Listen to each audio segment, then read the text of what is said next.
એ માણસ દવાખાને જતો હતો, એના મિત્રને કે મારા ભેગો આવ્યો ને દવાખાને જાઉં. બે મિત્રો દવાખાને ગયા. તે છોકરી કેસ લખતી હતી.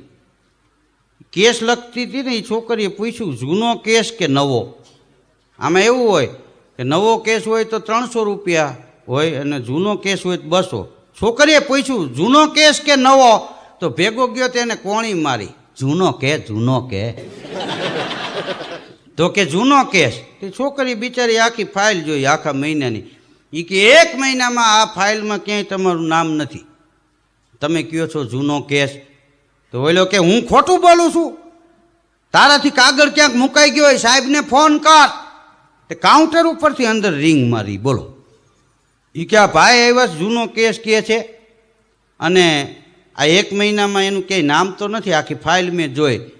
ડૉક્ટર સાહેબ કે હશે બેટા, આપણાથી ક્યાંક મુકાઈ ગયું હોય. જૂના કેસમાં નામ લખીને 200 લઈ લે, મોકલી લાય. જૂના કેસમાં લખી લીધું, મોકલા બેને અંદર. સાહેબે ચેક કરીને ઇંગ્લિશમાં લખી દીધું. બહાર નીકળ્યા. તે ભેગો ગયો તો કે જો હું ભેગો આવ્યો ને, જૂનો કેસ લખાયો, 100 રૂપિયાનો ફાયદો થયો, 200 પૈતું આઈસ્ક્રીમ ખવડાય. આમાં તમે જો આપણા ગુજરાતીની તાસીરી છે, આઈસ્ક્રીમ ખાવા જાય ને તો બધી કંપનીના થોડા થોડા ચાખે, પછી છેલ્લે ખાતા હોય એ જ મગાવે. એ કે હું ભેગો આવ્યો એમાં 100 રૂપિયાનો ફાયદો થયો, આઈસ્ક્રીમ ખવડાવી. બે આઈસ્ક્રીમ ખાધું. પછી કે હાલ હવે દવા લેતા જાય.